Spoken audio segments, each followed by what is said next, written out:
Final stage కు చేరుకుంది local war. దానికి సంబంధించిన బిగ్ బ్రేకింగ్ న్యూస్ చూస్తున్నారు. రేపు చివరి విడత పంచాయతీ ఎన్నికలు జరగబోతున్నాయి. మూడో విడతలో 4157 గ్రామ పంచాయతీలకు ఎన్నిక జరగబోతోంది. 394 గ్రామాల్లో ఇప్పటికే ఏకగ్రీవమైన సందర్భం. 11 గ్రామాల్లో దాఖలు కాలేదు నామినేషన్స్. మిగిలిన 3752 గ్రామాల్లో రేపు పోలింగ్ జరగబోతుంది. సర్పంచ్ పదవికి పోటీ పడుతున్నారు ఏకంగా 12640 మంది. వింటున్నారుగా, ఏకంగా 12640 మంది పోటీ పడుతున్నారు. 36434 వార్డుల్లో 36434 వార్డుల్లో 7916 ఏకగ్రీవాల గురించి మాట్లాడుకుంటున్న సందర్భం. మిగిలిన 28406 వార్డులకు 75283 మంది పోటీ పడుతున్న క్రమం. దానికి సంబంధించిన బిగ్ బ్రేకింగ్ న్యూస్ చూస్తున్నారు. ఇప్పటికే ఫేజ్ 1, ఫేజ్ 2 ఒక్కసారి ఆ నెంబర్స్ మీరు చూస్తే అర్థమవుతుంది ఎక్కడ ఎటువంటి ప్రభావం, ఎవరెవరు ఎక్కడెక్కడ ఏ మేరకు ప్రభావం చూపించారనేది.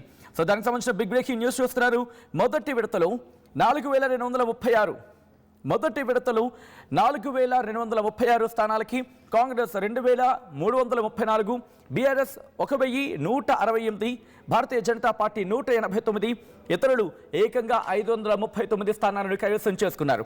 ఇక రెండో విడత గురించి మాట్లాడుకుంటే 4332 స్థానాలకు ఎన్నిక జరిగితే 2245 స్థానాలని కాంగ్రెస్, బీఆర్ఎస్ 1188 స్థానాలని, అలాగే బీజేపీ 268 స్థానాలని, ఇతరులు 624 స్థానాలని కైవసం చేసుకున్నారు. ఇక్కడ పార్టీల గురించి మాట్లాడుకుంటే ఆ పార్టీలు మద్దతు తెలపడమో లేకపోతే పార్టీకి మద్దతుగా ఉన్నవాళ్ళు, అది మాట సంగతి.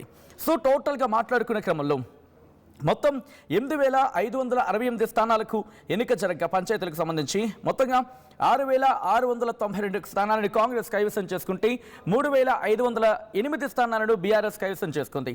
ఇక బీఆర్ఎస్కి సంబంధించి మాట్లాడుకున్నాం. బీజేపీ 671 స్థానాలకి 4వ స్థానంలో పరిమితం అయిపోయింది. ఎందుకు 3వ స్థానం అంటే వస్తున్నా ఆ పాయింట్కి వస్తున్నా.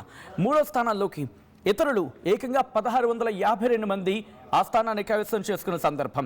ఇక్కడ ఇండివిజువల్గా మాట్లాడుకుంటే భారతీయ జనతా పార్టీ కాస్త ఆదిలాబాద్లోని కాస్త ప్రభావం చూపించిందనేది మనకు అర్థమవుతుంది. ఆ తర్వాత వరంగల్లో కుమరం భీం ఆసిఫాబాద్లో అంటే ఉత్తర తెలంగాణలో కాస్త ప్రభావాన్ని చూపించిన పరిస్థితి ఉంది. ఆ తర్వాత కాస్త మాట్లాడుకుంటే మెదక్లో ప్రభావాన్ని చూపించింది. మినహా ఇంకెక్కడా కూడా ఐఎమ్ సారీ నిర్మల్లో ఏకంగా 51 స్థానాన్ని కైవసం చేసుకొని ఇటు బీఆర్ఎస్ అలాగే కాంగ్రెస్ ఈ రెండింటికి మించి, ఎందుకంటే నిర్మల్లో 47 స్థానాన్ని కాంగ్రెస్, 3 స్థానాలని ఇక్కడ బీఆర్ఎస్ కైవసం చేసుకుంటే 51 స్థానాలతో అక్కడ టాప్ పొజిషన్లో ఉంది భారతీయ జనతా పార్టీ.